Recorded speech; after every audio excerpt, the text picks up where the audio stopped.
this case actually was probably an internationally infamous case, if you like. Jill Dando, she was a TV presenter. She was only 37 years old. She was engaged to be married. She was literally executed on her own doorstep in London in the UK. Somebody just went up to her, shot her in the head. She died instantly. And it set off this search, you know, for the killer. And then this man, let's have a look at him, just so that I can tell you what we're going to be talking about.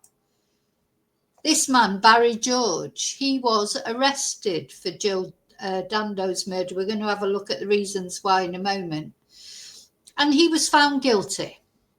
But later on, his conviction was found to be unsafe, and there was a retrial, and he was released. He was exonerated.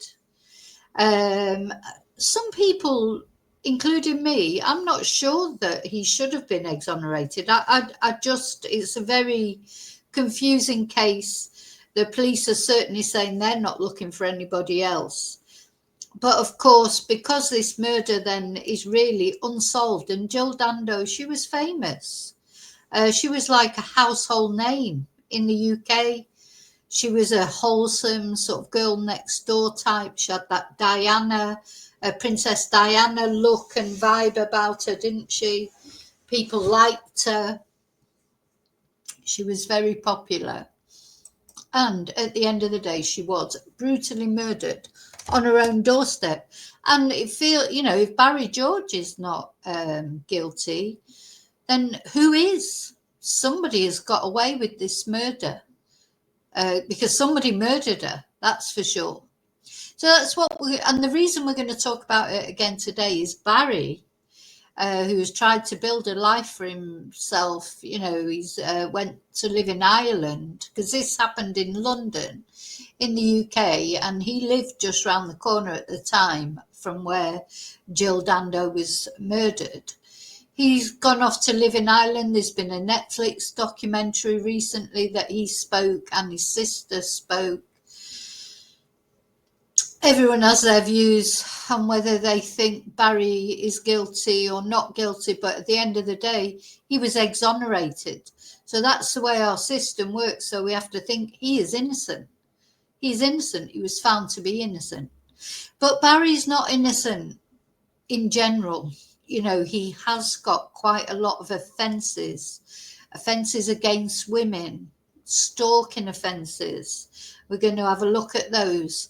You know, he's not been an innocent man in general. Do you know what I mean? He has been found responsible for quite a lot of very unsettling things, especially against women. And the reason he's back in the news again is because he's just been charged with some historic sex offences. So that's what we're going to talk about in this video. So we're going to chat about that. Anyway, first of all, thank you everyone for liking, for subscribing, for watching, for supporting my channel, being a member, for sending Ko-fis, for PayPaling me, sending nice emails, leaving nice messages. Thank you to all of you for any way that you support my channel in a positive way. Thank you so much. And now I want to say hello to my lovely lurkers. My lovely lurkers are the people that don't like to join in the chat.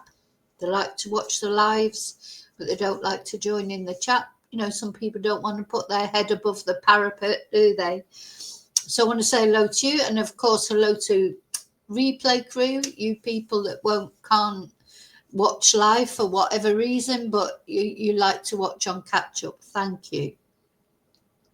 And now I'm coming, before I start with this story, this crime story, I'm going to come into the chat and say hello to those of you who are brave enough to venture into the chat.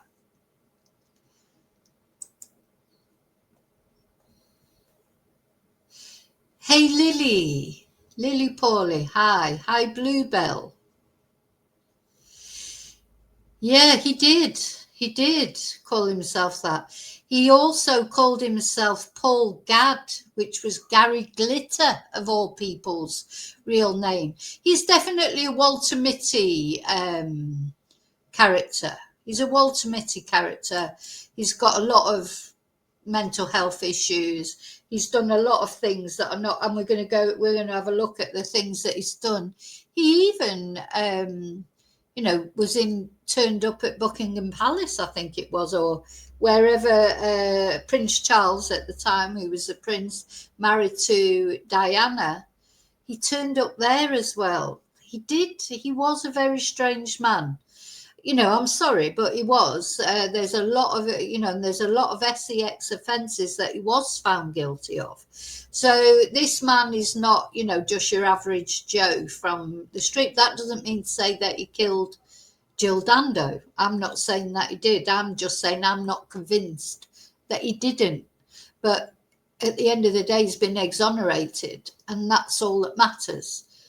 We have to abide by our system, whether it's things we agree with or not. If someone's found guilty, whether you believe they're guilty or not, if they're found guilty by a jury, until they're then proven innocent again, like Barry was, we have to abide. That's what our system is there for. Of course, it's a good reason for not supporting the death penalty as well. There's someone like Barry who would have got the death penalty, and then he wouldn't have been able to be exonerated, would he? So yeah, this case brings up a lot of interesting things, but the worst thing, of course, is the fact that Jill Dando, who was really, even though she was famous, she was like a girl next door type, wasn't she? There's no evidence that she had anything in her life apart from reporting on crime, because she was on Crime Watch. There's no evidence that there was anything in her lifestyle that was dangerous or, she's like, we felt of her as like almost a girl next door figure. We sort of related to her. She didn't feel like she was someone who was completely different from us. And there she was, she just took her key out to enter in her door, and someone shot her in the head, executed her. So yeah, there's a lot of suppositions that maybe it was something to do with the fact that she was on Crime Watch, or that she was going to expose the BBC, because at the time, of course, it was all, coming out about Jimmy Savile and the BBC and lots of bad things that were happening there. Was she about to expose a PDF ring? Was she about to expose gangsters? There's all sorts of, was it an Eastern European? Did she upset the Eastern Europeans? Did she upset the Russians? The Russians get the blame for everything. So the thing is, because nobody has been caught, apart from Barry, but he's been exonerated. So nobody currently is held responsible for Jill's murder. It is unsolved as it stands at the moment. Conspiracy theories abound. Somebody knows who killed Jill Dando. And I just remember reading that as far as the police were concerned, they felt that Barry George had done it, and they weren't really looking that much further than that, which is probably wrong. I mean, did they just assume that he did it because he has got this checkered history of offences, stalking offences against women? Anyway, we're going to read his what he has done. I'm going to read that out to you so you can see that, he has done some very bad things at the end of the day, and you might feel that women need to be scared of him. Now, as far as these historic allegations are concerned, I got through saying hello to everybody. Hi, Angel. Hi, Celia.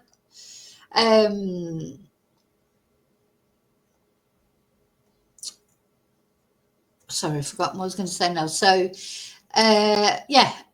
as far as these historic allegations are concerned, I'm always a bit suspicious of historic allegations. I know that things happen, and at the time, sometimes people can't say, you know, for whatever reason, maybe they're too young, they're too scared, can't say what's happened to them, and they only come out, you know, and talk about it later on when they're older. I understand that, but at the end of the day, I do feel a bit for Barry in the way that, because he's now been charged with these offences and it's come out into the public view, but he's entitled to a fair trial just like everybody else.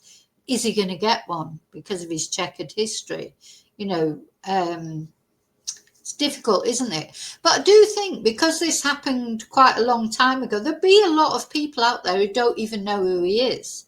So when it comes to the trial and he gets his jury, if he doesn't do a plea deal or whatever, probably a lot of people on the jury, you know, I'm old enough to remember this, but there'll be people in their 40s who maybe don't even know anything about this. Though having said that, it's such a famous case. Jill Dando is probably one of the most famous British unsolved cases. Is it likely that they'll be able to find a jury of people who won't have heard about, you know, Barry's involvement or suspected involvement in the Jill Dando case? So there's a lot to sort of unpack there, isn't there? Anyway, let's see. What am I going to do? Oh, I just want to show the photo of Jill. So you can see, you know, she had, you know, everyone liked, she was one of those people that women liked and men liked, because she had this wholesome sort of, I don't know, persona. And of course, being on the Crime Watch series. And if for anybody who doesn't know what Crime Watch is, if you're outside the UK, so that's a monthly programme where they do reconstructions of crimes, try and get leads, etc. And Jill was one of the co-hosts on that. So some speculation that the reason she was murdered may have been to do with that, maybe to do with something, you know, maybe she upset somebody on there, or I mean, this reminds me a bit of the Madeleine McCann case. Will we ever get the truth? Will we ever get the truth of this case? You know, I don't know. If I'm speaking personal opinion, I think Barry might have done this, but I don't know. And as I say, he's been found innocent. So, you know, as far as we have to assume that he didn't do it, don't we? Now then, so what we're going to look at first, let's have a look at the article. We're going to have a look at a Guardian article that's sort of talking about what's happened. So let me make sure that's sharing. Yeah, so this is Barry. Obviously, this all happened quite a long time ago, like the Jill Dando thing. So Barry himself was born in 1960 on the 15th of April. So he's a Taurus, if you're into star signs. 1960. So he'd be 65 now, won't he? And he was found guilty. When was it? What year was it? What year was it that she was murdered? 2000. He was found guilty of Jill Dando's murder, but then he was acquitted in 2008. So he spent 8 years in prison. Miscarriage of justice. Now, he has been married. He was married in 1989 to a lady called Itsuko Toide.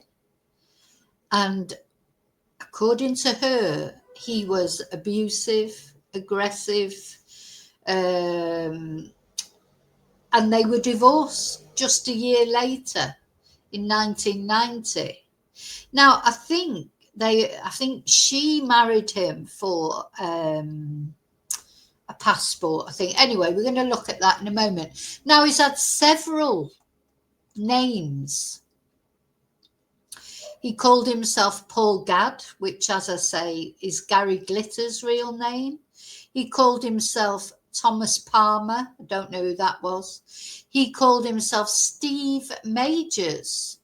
And it wasn't Steve Majors, the Bionic Man, or am I? Let's have a look.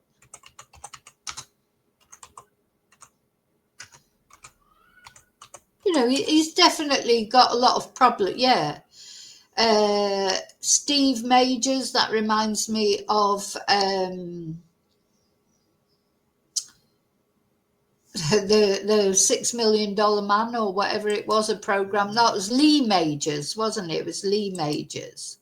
So, and then he called himself Barry Bulsara, who was Freddie Mercury's real name.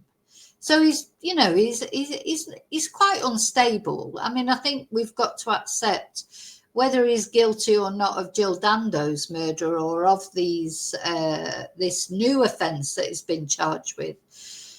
He isn't the full, you know, he is a little bit unstable with his way, and also he has been charged many times, apart from the murder of Jill Dando. He has been charged with impersonating a police officer. He's been charged with indecent assault twice. In 1981, 1988, 1990, 1992. He's been charged with attempted RAPE in 1983. Assault in 1989, and then Jill's murder in 2000. So in 1980, for impersonating a police officer, he received a fine. In 1981, he received 3 months imprisonment for indecent assault. In 1983, he received 33 months imprisonment for attempted RAPE. And of course, then for the murder of Jill, he received life imprisonment, but that was quashed. So, you know, he's not a saint, this guy. You know, doesn't mean he murdered Jill. Doesn't mean he murdered Jill, but he's done quite, you know, a lot of bad things, and he's been jailed for them, and he wasn't found, you know, not guilty for them. So we have to remember that. Now, that doesn't mean to say that he murdered Jill, and it doesn't mean to say that these new allegations he's guilty of, but he has been guilty of things before. So he's been charged with RAPE and 2 indecent assaults on a teenager in 1987. Now, my first question is, why has this taken so long? You know, why has this taken so long? So he's been charged with RAPE and 2 indecent assaults against a teenager alleged to have happened almost 4 decades ago, police have said. The Metropolitan Police said the alleged offences happened in West London against a 14-year-old girl in September 1987. George, 65, who now lives in County Cork in Ireland, was wrongly convicted of murdering the BBC journalist Jill Dando. He spent 8 years in jail for the 1999 killing before being released in 2008 after a unanimous acquittal. And it was unanimous, you know, so I mean, it's possible that the police jumped on Barry because of his criminal convictions, because he was a bit of a strange sort of guy. Did they jump on him because they were so keen to find somebody for Jill's murder? That's a possibility too. Sometimes the police can be blinkered, can't they? They can get it in their head that somebody is guilty. And, you know, go after them. There's all those things. He is undoubtedly a danger to women, I think. He's a danger to women. Having said that, these are all historic offences. Now, as far as I know, he hasn't done anything since then. He's living there in Ireland. He's living, he's not been, as far as I know, involved in anything else. So that's another thing. I think, do people like him ever stop? Maybe they do as they get older. I mean, he's 65 now. Maybe because he was put into the spotlight because of the Jill Dando murder, he's not doing anything else, Do you know what I mean? Or do you think it's strange that he's stopped, as far as we know, since he was released from prison for the Jill Dando murder? As far as we know, he hasn't committed any other offences. These offences are historic offences, don't forget. So this is not something that he's done recently. Oh. So Jill was shot and killed on the doorstep of her home in Fulham, West London, and the case remains unsolved. And Barry George has always denied any responsibility for Dando's death. Well, he's not going to admit to it, really, is he? Now, if you want to see, I did do a video about Jill Dando. I've put it in the description box of this video. So if you want to watch the video that I did about the death of Jill Dando, it's there. So in a statement about the new charges, which were sent to Barry George by post, the Met said the Crown Prosecution Service has authorised the Metropolitan Police Service to charge a man after an investigation by detectives. I feel like the police definitely feel like Barry George is guilty of Jill Dando's death, because they're just not leaving him alone, are they? So the Met has issued a charge and requisition to Barry George, 65, of County Cork, Republic of Ireland, in connection with the following offences: 1 count of RAPE and 2 counts of indecent assault. It is alleged that a 14-year-old girl was sex assaulted on 2 separate occasions between the 6th and 12th of September 1987. The woman is now in her 50s, and the incidents are reported to have taken place in West London. Detective Superintendent Andy Furphy said, "These charges follow an investigation by a team of Met detectives. Specially trained officers continue to support the woman who has come forward." So he's scheduled to appear in Westminster Magistrates Court on the 29th of October. So that's more or less exactly a month away. Lionel Eden, the Chief Crown Prosecutor for the CPS London South, said, "We remind all concerned the proceedings against the suspect are active and he has a right to a fair trial." So that's it. We have to remember that. He's got his right to his fair trial. We recognise there's likely to be considerable interest in this case. However, it's vital that there should be no reporting, commentary or sharing of information online which could in any way prejudice these proceedings. So he's entitled to his fair trial. And, he may not be guilty, but the problem is he has got, he has been found guilty of these sort of offences before. But my question is, why is this just coming out now? It does seem sort of unfair. Barry's being named, and he's already, he's tried to make a new life for himself, I suppose. So you do feel a little bit sorry for him. But having said that, I do feel like this man has been a danger to women. Remember this saying that we have, isn't it? It's like once is a sort of, what's the word? Once is a one-off, isn't it? Twice is a coincidence and 3 times is a pattern. And Barry has been in trouble for these kind of things 3 times, at least. So remember Jill's killing, in which she was shot with a single bullet to the head. Now, don't forget, the evidence against Barry was witnesses who said they'd seen him. I think also because he was a bit of a weirdo, like the police found quite a lot of strange things, didn't they, in his flat that we're going to look at in a minute. And also there was some gunshot residue in his pocket, tiny bit. And I think that wasn't tested. I think the police cocked up this case one way or another. I think you could say that they did. I don't know. And, and this part of me thinks, well, were they just looking for, because it was Jill Dando and they weren't getting anywhere, and people were saying, why have you not found the killer of Jill Dando?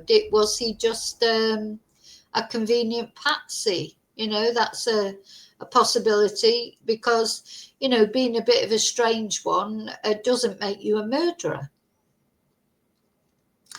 So, yeah, she was shot with a single bullet to the head at point blank range, and it shocked Britain. It definitely, I think it reverberated around the world, but definitely as far as the UK was concerned, it's one of the most famous crime events, isn't it? Because she was famous, of course, and because she was on Crime Watch, because it's never been solved, because she was just doing an ordinary thing, like, she'd finished work, she'd gone to the shop, she was just letting herself into a house, and she was shot in the head on her own doorstep. All those things made this a real, true sort of crime that just, everybody, don't think there'll be many people at the time didn't know about it. So he was first convicted by an Old Bailey jury in 2001, and then in 2007 the Court of Appeal quashed the verdict after hearing new evidence and concluding the murder conviction was unsafe. So he got a retrial in 2008, and a second jury acquitted him of Jill's murder, and he was released from prison. I'm very disappointed with the Guardian for calling her Dando and not using, I always get annoyed irritated about these bloody journalists. Can't use her first name, referring to her as Dando. Just so disrespectful, drives me absolutely mad. Anyway, never mind.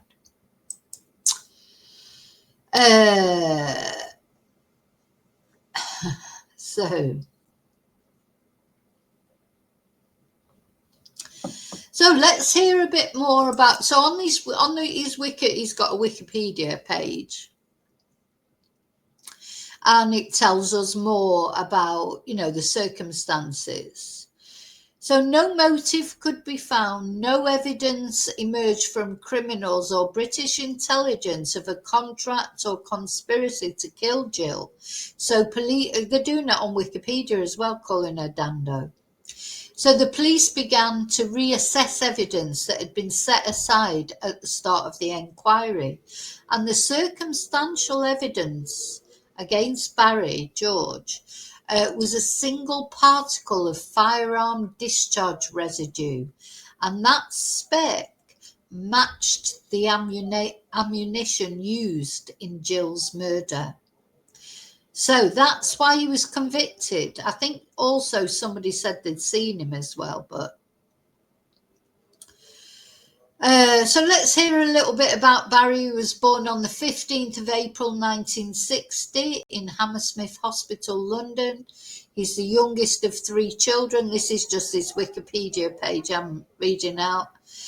So he went to school in Sunningdale, Berkshire, for children with emotional and behavioural difficulties. So it seems like it was spotted early. He went to a boarding school. So it seems like he was quite early, diagnosed that there was something wrong. He left school without qualifications.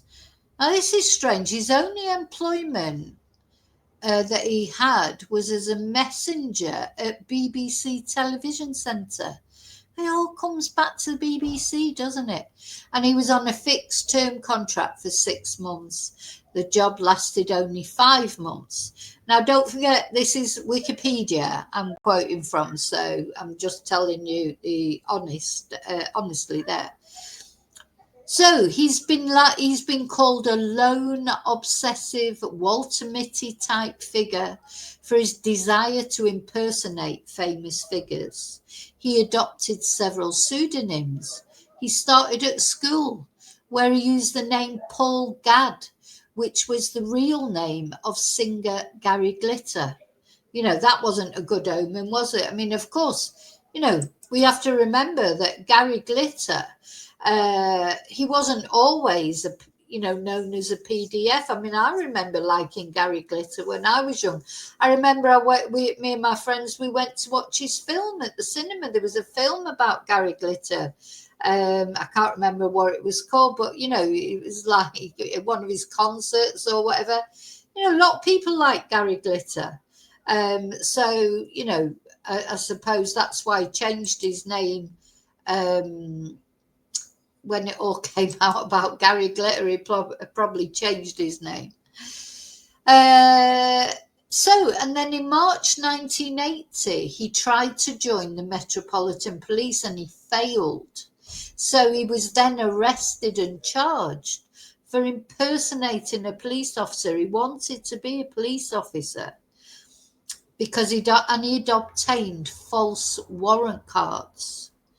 So in May 1980, he appeared in court in glam rock clothing, and he untruthfully stated his name to be Paul Gadd, Gary Glitter's name. At Kingston Magistrates Court, he was convicted. He was fined £25. In the early 1980s, he appeared in a local newspaper, claiming to be the winner of the British Karate Championship, but he was exposed as a fraud by another newspaper.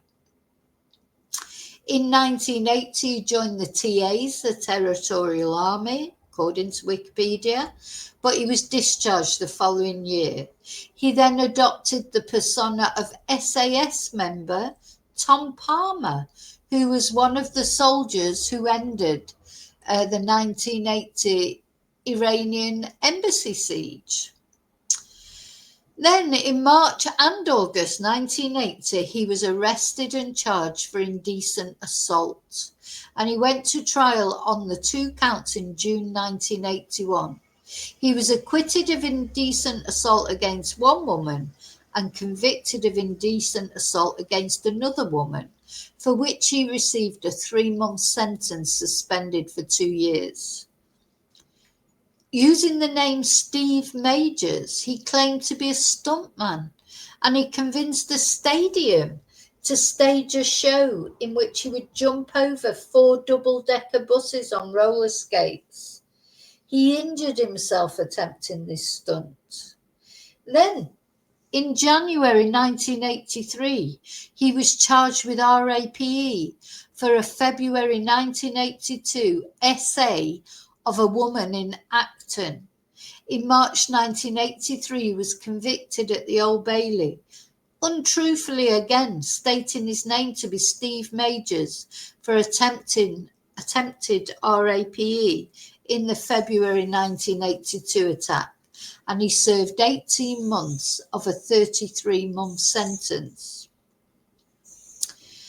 On the 10th of January 1983, he had been found in the grounds of Kensington Palace.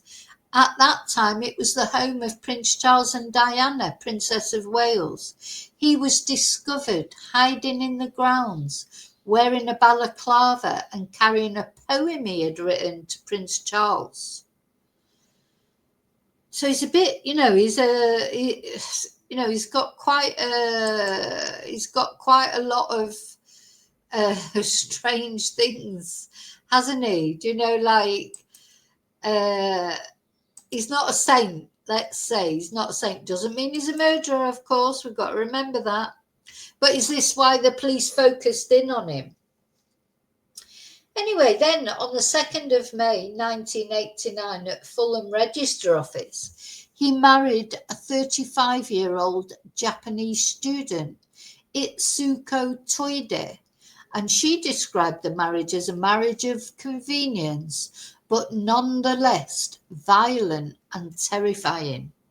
After 4 months, she reported to the police that he had assaulted her. On the 29th of October 1989, he was arrested and charged, but the case was dropped and did not go to court. The marriage ended in April 1990, so it's less than a year that he was married. In April 90 and again in January 1992, he was arrested and charged with indecent assault, but neither case went to court. And at the time of Dando's murder, or Jill's murder, he was using the pseudonym Barry Bulsara, telling people he was the cousin of Freddie Mercury. And he gave that name after the murder when he contacted various businesses seeking alibi video footage to prove he was present at any of these businesses at the time of the murder. Do you know, the more I hear about Barry, I do think that he may well have done it. But of course, he's been proven innocent. So what can I say? Just a view that I've got. These actions led to tips from the businesses that brought George, then believed to be George Bulsara, that's what they thought his name was at the time, to the attention of the police unit investigating the murder, though these initial tips, amongst the thousands received in the days immediately following the murder, were not connected as referring to one person and pursued by police until a year after the murder.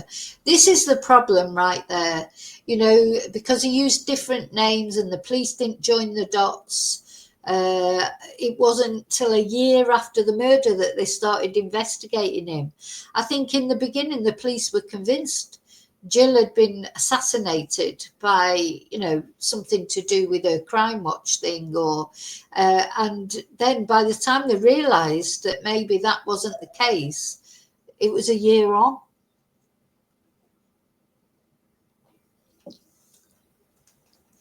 You know, this man, he is quite a scary man, I think. So, on the 26th of April, God, that's my dad's birthday. That's my dad's birthday, 26th of April. 1999, Jill was shot dead outside her home. At the time, he lived in a ground floor flat in Crookham Road, Fulham, and he was arrested for a murder on the 25th of May, 2000, following year. And he was charged on the 29th. Now, a search of his apartment had uncovered over 4,000 photos of hundreds of women covertly taken in public by Barry George, along with other photos of well-known TV personalities, females, Karen Keating, Anthea Turner, Fiona Foster and Emma Freud, along with newspaper article cuttings regarding Jill Dando's life and media career. Police also discovered a photo of George wearing a military gas mask while posing with a modified Bruni blank-firing handgun. Now, I don't know if you've seen that photo. See if I can find it.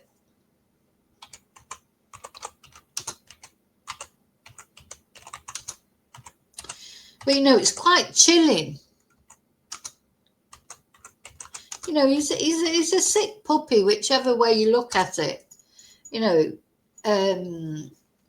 it was a blank firing pistol, so we have to make that clear. Right, I'm going to download it and show it you. It's really quite creepy, just to warn you.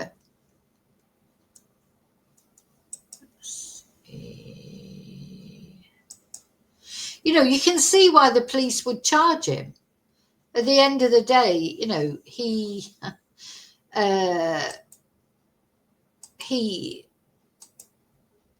can see why everything was pointing to him at the time.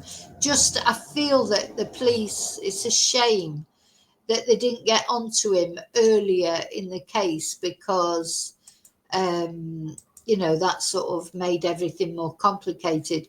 They were so fixed on the fact that they thought Jill had been killed by something to do with Crime Watch or etc. So look, this is the photo you know, he admitted it was him in the photo. But that wasn't the gun that he's got in his hand. So we need to make clear that the gun that he had in his hand at the time was not a it was a blank firing pistol. So he won't be the only person perhaps who's posed for photos like that just in the privacy of their own home. But gosh, it's really creepy, isn't it? It's very, very creepy. So you can see why the police focused in on him. You can see that. So you can't blame the police for that. He's quite a creepy guy, isn't he? I'm sorry, but he is. So yeah, he admitted it was him in the photo, and he said he'd purchased the weapon via mail order, but he denied it had been converted to fire live ammunition. Now, of course, because it was a year before he was arrested, he had plenty of time to get rid of that weapon. And don't forget, there was some residue found in his pocket, but of course it was a year later. There was that one particle of residue found in his pocket that was matched to the weapon that killed Jill Dando. I mean, you've got to think, where did that come from? It was, it might not be much evidence, but it is evidence. Anyway, before his trial for Jill's murder, he was diagnosed with Asperger's syndrome. And prosecution psychologist studying Judge concluded he had several different personality disorders: antisocial, histrionic, narcissistic, and possibly paranoid. So yeah, he's not well mentally. Doesn't make him a murderer, of course. Doesn't make him a murderer. I'm taking that picture down. I prefer to look at a picture of Jill because it's good to remember Jill as well. I'm going to change that to this picture.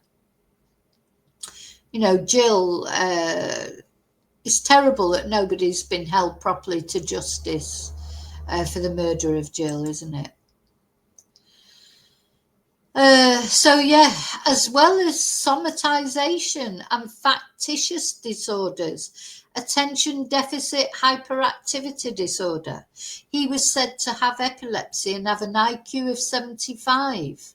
However, a prior assessment had found him to be of average intelligence.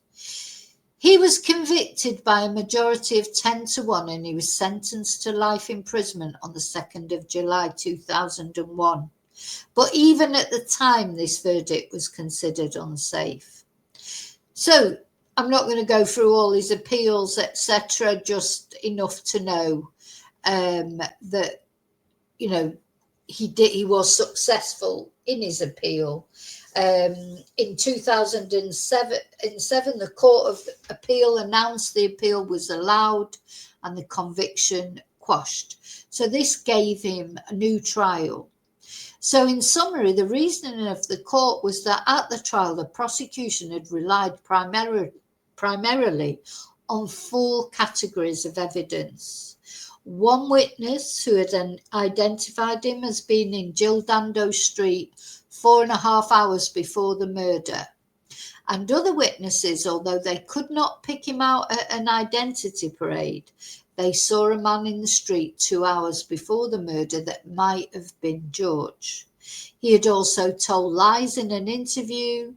He tried to create a false alibi, and then that single particle of firearm discharge. Those were the things that convicted him.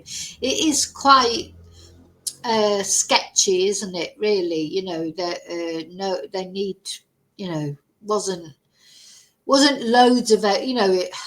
It was enough to convict him, I suppose. But really, when you look at it, it's not much, is it? I mean, witnesses are always really highly dodgy, aren't they?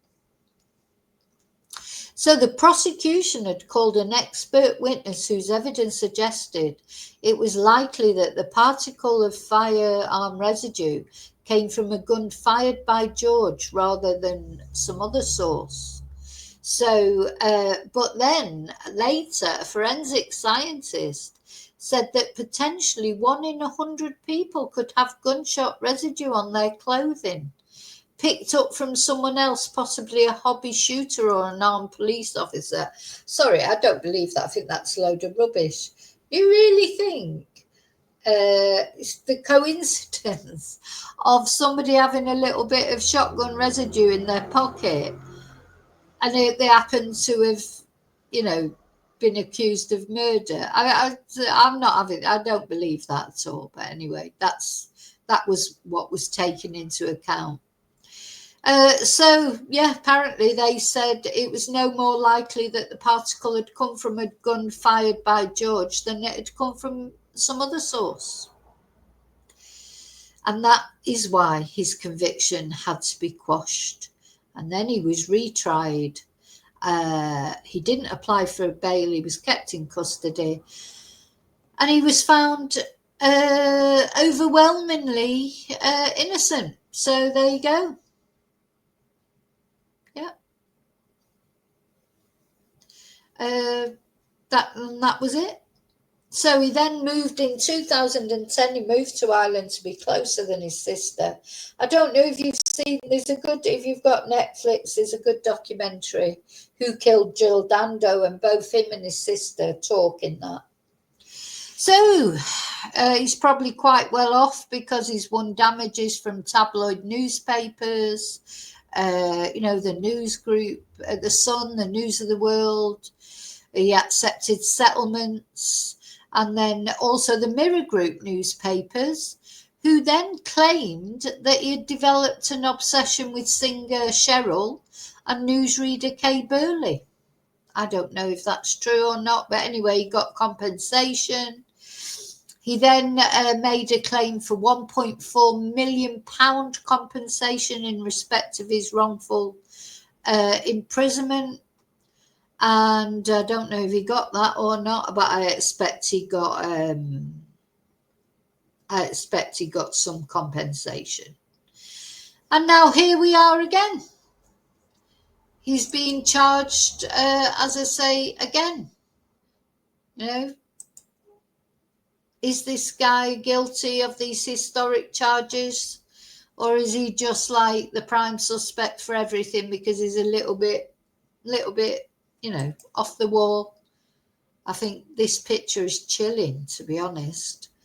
I think he's a very scary man, but there you go.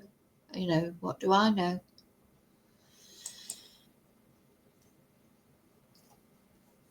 So,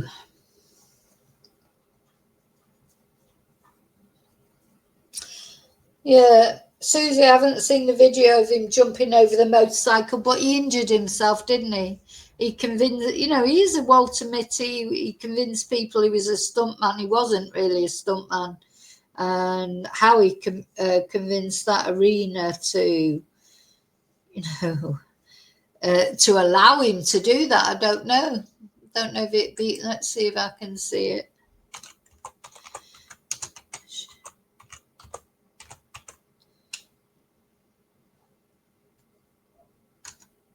I think, whichever way you look at it, he's been a danger to women, whichever way you look at it.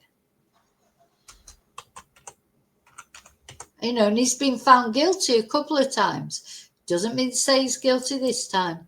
Doesn't mean to say he's guilty of the murder of Jill Dando. But, it's not good, is it?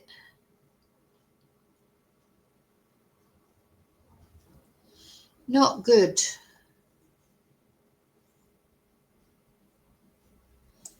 Let's see.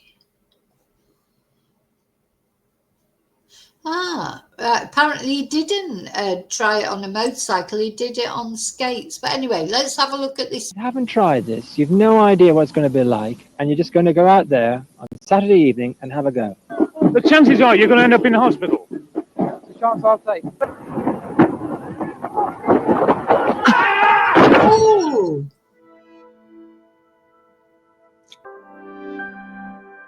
Oh my God. Aren't you a nutter? No.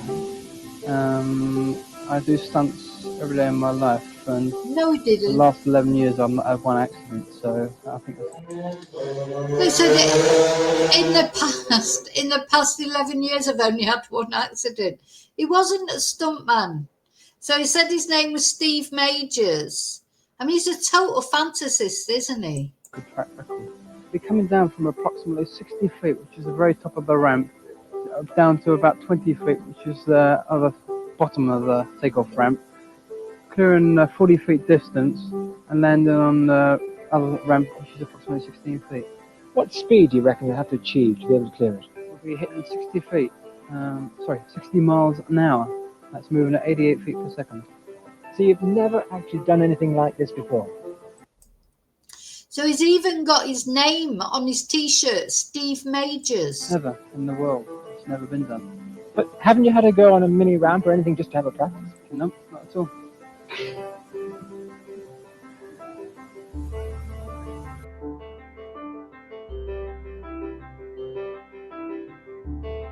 With a crowd of 5,000 at the Long Eaton Stadium, the stuntman decided to go ahead.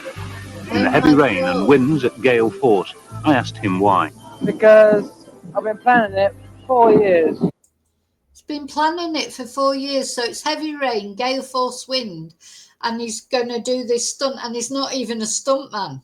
I thought about it 4 years ago, training for 4 years. The chances are you're going to end up in the hospital. It's a chance I'll take. The weather conditions are very windy up here. Oh my I'm a bit God. frightened, but confident so far. I thought you'd have waited till Tuesday myself and done it then. Actually, Why Tuesday? well, there's another meeting, isn't there? Weather might have abated then. If I get halfway down, I slip. It's rough down there. I hope I don't go shoot off the side. No, you will no chance of that, man. You stay centre. Don't look like safe to me. Oh Can you get me hammer that down somehow?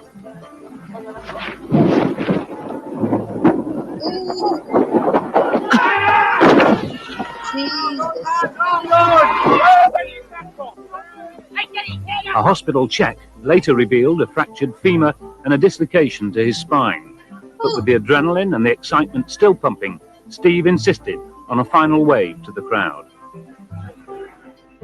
Steve.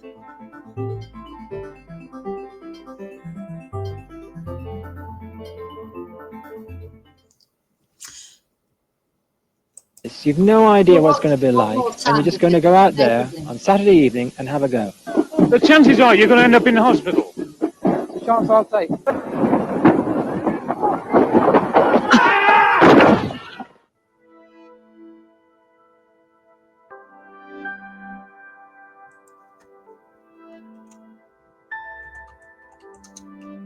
Aren't you a nutter?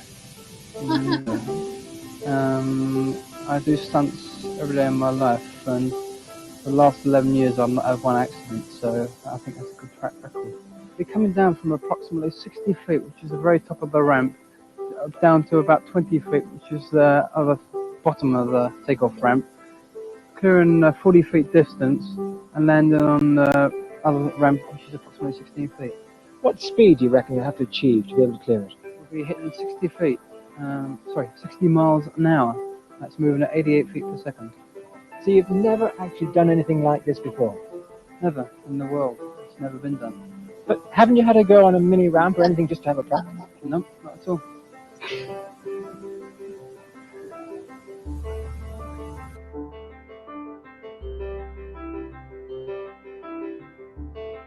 With a crowd of 5,000 at the Long Eaton Stadium, the stuntman decided to go ahead. In the heavy rain and winds at gale force, I asked him why.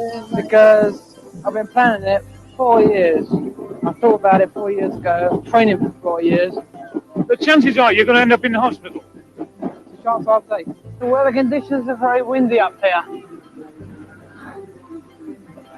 I'm a bit frightened, but confident so far. I thought you'd have waited till Tuesday myself and done it then. Actually, Why Tuesday? well, there's another meeting, isn't there? Weather might have abated then. If I get halfway down, I slip. It's rough down there. I hope I don't go shoot off the side. No, you will no chance of that, man. You stay centre. Don't look like safe for me. Can you get me hammer that down somehow?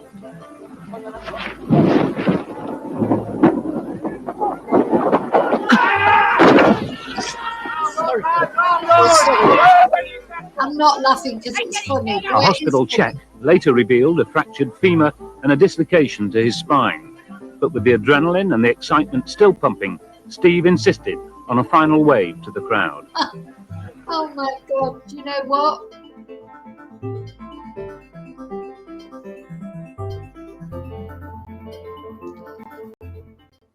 Right. It's a crazy world. It is a crazy world full of crazy people. You know, it just shows you it's always been a crazy world. This was years ago. We think it's a crazy world now. But the thing is, now we get to hear about so many different things, don't we, that happen. But it was a crazy world even then.